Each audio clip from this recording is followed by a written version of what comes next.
قد قال الله تبارك وتعالى في كلامه المجيد وفي فرقان الحميد.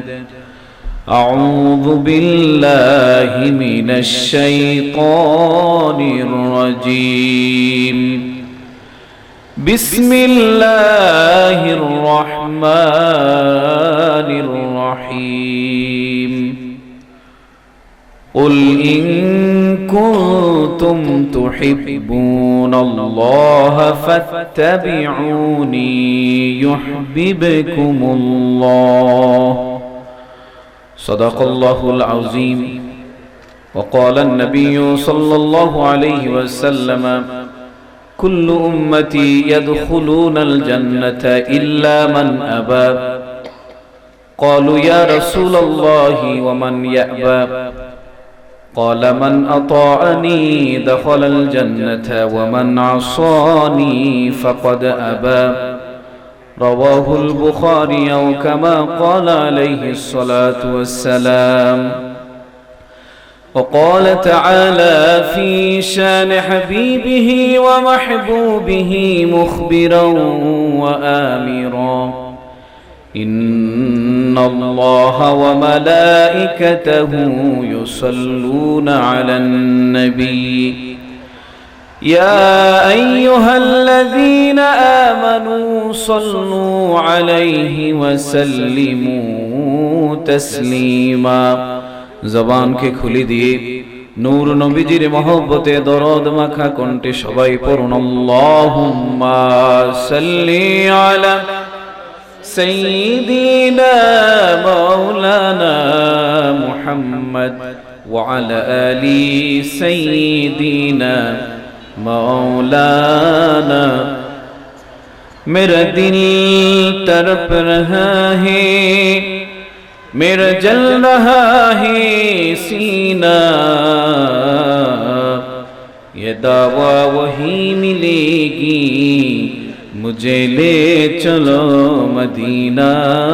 अल्लाहुम्मा सल्ली अला सय्यिदिना मौलाना मुहम्मद व अला आलि सय्यिदिना मौलाना. मदीने की हवा से जन्नती बू आती है, खाके पाके मदीना में नूर जन्नत चमकती है. अल्लाहुम्मा सल्ली अला सय्यिदिना मौलाना मुहम्मद व अला आलि सय्यिदिना. মরণ কালে দেখাও আমায় রসূল তোমার চাঁদ বদন, সিনায় রেখো হাত মুবারক করো আমার ভয় হরণ. বালাগাল উলা বিকামালিহি কাশাফাত দুজা বিজামালিহি حسنت جميع وخصاله صلوا عليه وآله. মহান আল্লাহ পাকের দরবারে শুকরিয়া জ্ঞাপন করছি আজকের এই ইমাদিয়া হিফজুল কোরআন সেন্টারের উদ্যোগে বাৎসরিক খানকা মাহফিল এবং ইসলামী সুন্নি মহাসম্মেলন আমরা আসতে পেরেছি। এই সুন্নি মহাসম্মেলনের সভাপতিত্ব করছেন জনাব মোহাম্মদ গয়াস মিয়া সাহেব, সাবেক ভাইস চেয়ারম্যান উসমানীনগর উপজেলা, দামাত বারকাতুহুম। আজকের মাহফিলের এই মহতি জান্নাতি পরিবেশে আগমন করছেন আমাদের হৃদয়ের স্পন্দন শামসুল উলামা আল্লামা সাহেব কিবলা ফুলতলি রহমতুল্লাহ আলাইহির সুযোগ্য সাহেবজাদা হযরত মাওলানা হাফেজ ফখরউদ্দিন চৌধুরী সাহেবজাদায়ে ফুলতলি। অল্প কিছুক্ষণের ভিতরে তিনি চলে আসবেন। তিনি আসার আগ পর্যন্ত আমি আপনাদের সামনে কোরআন এবং হাদিসের আলোকে কয়েকটি কথা বলার ইচ্ছা পোষণ করেছি। আল্লাহ সুবহানাহু ওয়া তাআলা যদি তৌফিক দান করেন তাহলে আমি মহাগ্রন্থ আল কোরআন থেকে পবিত্র কোরআনের সূরা আল ইমরানের 31 নম্বর আয়াতে কারিমা থেকে খণ্ড অংশ আমি তিলাওয়াত করেছি এবং লক্ষ লক্ষ হাদিসের ভান্ডার থেকে নূর নবীজির একটি হাদিসে মুবারাকা সহিহ আল বুখারী, যেটি আকাশের নিচে জমিনের উপরে শ্রেষ্ঠতম হাদিসের গ্রন্থ, সেই গ্রন্থ থেকে একটি হাদিস আপনাদের সামনে পাঠ করেছি। সূরাত আল ইমরানের 31 নম্বর আয়াত এবং সহিহ আল বুখারীর এই হাদিসকে সামনে রেখে কিছু কথা আপনাদের সামনে উপস্থাপন করব। ওমা তাওফীকি ইল্লা বিল্লাহ। প্রিয় সুধী, আমরা আলোচনায় প্রবেশ করার পূর্বে একটিবার মহামহিম পাক সুবহানাহু ওয়া তাআলার দরবারে কালিমাতুশ শুকর আদায় করি। সবাই পড়ুন আলহামদুলিল্লাহ। আর উচ্চ আওয়াজ দিয়ে পড়ি আলহামদুলিল্লাহ। লক্ষ কোটি তার চেয়ে অনেক অনেক বেশি দুরূদ ও সালাম আল্লাহর সৃষ্টির প্রধান আকর্ষণ এই বিশ্ব সভার সভাপতি শামসুল হিদায়াত বদরুদ দুজা সাইয়্যিদুল কাওনাইন ওয়াস সাকলাইন ইমামুল আম্বিয়া ওয়াল মুরসালিন আহমদ মুজতবা মুহাম্মদ মুস্তাফা সাল্লাল্লাহু আলাইহি ওয়াসাল্লামের প্রতি, যাকে রব্বুল আলামিন আমাদের ভাগ্যে মঞ্জুর করেছেন বিনা দরখাস্তে সেই নবীর উম্মত হতে পেরেছি। আমরা সৌভাগ্যবান, ঠিক কিনা মুসলমান? যা আল্লাহর নবী মুহাম্মদুর রাসূলুল্লাহ হাদিসে মুবারাকার ভিতরে বলেন, যেটি মুসনাদে আহমদের হাদিস, হযরতে বাহাজ বিন হাকিম রাদিয়াল্লাহু আনহু তিনি তার পিতার মাধ্যমে তার দাদা থেকে হাদিস বর্ণনা করেন। তিনি বলেন, বিশ্ব নবীজি নূর নবীজি মুহাম্মদুর রাসূলুল্লাহ riwayat করেছেন, আনতুম তুফুনা 70 উম্মাতান আনতুম খায়রুহা আনতুম আকরামুহা আলাল্লাহ। এই পৃথিবীতে উম্মতে মুহাম্মদী আসার পূর্বেও 70 ধরনের উম্মত এই পৃথিবীর বসবাস ছিল। পৃথিবীতে 70 প্রকারের উম্মত এসেছেন। 70 প্রকারের উম্মতের ভিতর থেকে রব্বুল আলামিন কাউকে শ্রেষ্ঠ উম্মত ঘোষণা দেন নাই, বরঞ্চ আখেরি নবী, শেষ নবী মুহাম্মদুর রাসূলুল্লাহর উম্মতদেরকে শ্রেষ্ঠ উম্মত ঘোষণা দেওয়া হয়েছে। সুবহানাল্লাহ। বলা হয়েছে আনতুম খায়রুহা ওয়া আনতুম আকরামুহা আলাল্লাহি আযজা ওয়া জাল্লা। আল্লাহর কাছে তোমরাই শ্রেষ্ঠ, তোমরাই আল্লাহর কাছে উত্তম। আলহামদুলিল্লাহ বলেন। প্রিয় হাজিরিন, আল্লাহ সুবহানাহু ওয়া তাআলা আমাদেরকে পৃথিবীতে প্রেরণ করেছেন। পৃথিবীতে আসার পরে আমরা সবাই দায়িত্বশীল হয়ে গিয়েছি। এই পৃথিবীর শ্রেষ্ঠতম উম্মতরা শ্রেষ্ঠতম দায়িত্বশীল। আমার নবী সহিহ আল বুখারীর ভিতরে বলেন, কুল্লুকুম রাঈন ওয়া কুল্লুকুম মাসউলুন আন রাইয়াতিহি। তোমরা সবাই দায়িত্বশীল, তোমাদের প্রত্যেককে তোমাদের দায়িত্ব সম্পর্কে জিজ্ঞাসা করা হবে।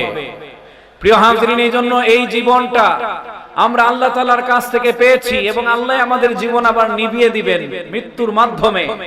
এই জীবন আর মৃত্যুর মাঝখানে যে আমাদের সময়, সেই সময়টা আমাদেরকে গাফিলতিতে কাজে লাগাবে, গাফিলতিতে কাটালে হবে না, বরঞ্চ সময়ের প্রপার ইউজ করে, সুন্দর ব্যবহার করে, আখিরাতের উত্তম পাথেও আমাদেরকে সংগ্রহ করে দুনিয়া থেকে বিদায় নিতে হবে। নতুবা দুনিয়ায় যেমন তেমনই হোক আমরা বসবাস করতে পারবো, বিভিন্ন প্রোটোকলে সিকিউরিটিতে আমরা থাকতে পারবো, কিন্তু আখিরাতে জমিনের নিচে গেলে সেই দুনিয়াতে যে প্রোটোকল ছিল, সিকিউরিটি ছিল, আপনার যেরকম ধন সম্পদ ছিল, আর্থিক নিরাপত্তা ছিল, আপনার জনবল ছিল, আপনার গোষ্ঠী বড় ছিল, আপনার পরিবার বড় ছিল, আপনার এলাকাবাসী আপনাকে বাঁচিয়ে দিয়েছে, কিন্তু এই 3.5 হাত জমিনের নিচে গেলে আপনার আপন ছেলে, আপনার বাবা, আপনার মা, আপনার আত্মীয় স্বজন, পরিবার পরিজন কেউ 3.5 হাত নিচে একটি ক্ষণের জন্য যাবে না এবং সেই খবরদারিও তারা নিবে না। আপনাকে সেখানে বৈশা বৈশা হয়তো আযাব, নয়তো আপনি আল্লাহর রহমত পাবেন, কবর হবে। আল্লাহর রাসূল বলেছেন, জামে তিরমিজির বর্ণনা, আল কবরু রাউদাতুম মির রিয়াদিল জান্নাতি আও হুফরাতুম মিন হুফারিন নার। নিশ্চয়ই কবর হবে, কবর হবে জান্নাতের বাগান অথবা জাহান্নামের একটি গর্ত। নাউজুবিল্লাহ বলেন। এজন্য এই পৃথিবীতে খ্রিস্টান বলেন, হিন্দু বলেন, বৌদ্ধ বলেন, মুসলিম বলেন, আর্য অনার্য, যে কোনো ধর্মাবলম্বীর মানুষ হোক, আস্তিক বলেন আর নাস্তিক বলেন, সে মৃত্যুর পরে যে যে অবস্থায় থাকুক সেটাই তার কবর। প্লেনে যদি ক্রাশ হয়ে সে মৃত্যুবরণ করে, তার দেহের কোনো অস্তিত্ব নাই, ওই যে সে যেখানে যে অবস্থায় মৃত্যুবরণ করেছে সেটাই সেখানে তার বারজাখী জীবন, কবরের জীবন শুরু হবে। প্রিয় হাজিরিন, এজন্য কবরে যাওয়ার চিন্তা আমাদের দরকার আছে না নাই? কবরে আজ থেকে যারা 1000 বছর পূর্বে এই পৃথিবীতে এসেছিল তারা আজকে কবরে, ঠিক কিনা? 100 বছর পূর্বে যারা এসেছিল তারা আজকে কবরে। এই বাংলাদেশ বিশ্বের বুকে 100 বছর ঊর্ধ্ব বয়সী মানুষ পাওয়া খুব দুষ্কর, ঠিক কিনা? প্রিয় হাজিরিন, আপনি অবাক হবেন, সহিহ মুসলিমের বর্ণনা, জামে তিরমিজিতেও এসেছে, সহিহ আল বুখারীর ভিতরেও হাদিসটি এসেছে। রাসূলুল্লাহ সাল্লাল্লাহু আলাইহি ওয়াসাল্লাম বলেছেন, আমারু উম্মতি, আমার উম্মতের বয়স হলো মা বাইনা 60 ওয়া 70, আমার উম্মতের বয়স হলো 60 থেকে 70 এর মাঝামাঝি।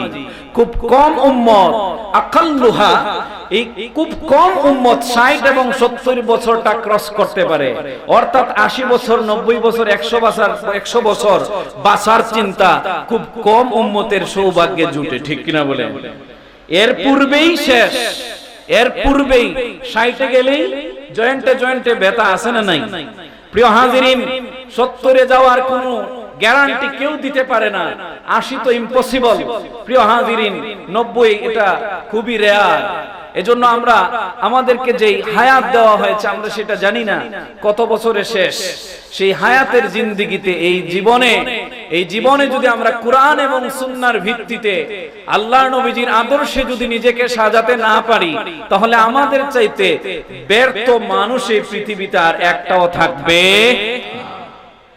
প্রিয় হাজিরিন, দুনিয়াতে হায়াত পেয়ে হয়তো বিশাল বিশাল মিল ফ্যাক্টরি করা যাবে, বিশাল বিশাল অট্টালিকা নির্মাণ আপনি করতে পারবেন, গাড়ি বাড়ির মালিক হয়ে যাবেন, কোটি টাকার মালিক হবেন, কিন্তু আপনি যদি নিজেকে কোরআন সুন্নাহ রাসূলুল্লাহর সুন্নতে যদি আপনি নিজেকে না সাজান, আপনার ভিতরে যদি আল্লাহর ভালোবাসা, রাসূলুল্লাহর দরদ না থাকে, তাহলে এই জীবন চতুষ্পদ জানোয়ারের চাইতেও নিকৃষ্ট হয়ে যাবে। নাউযুবিল্লাহ বলেন।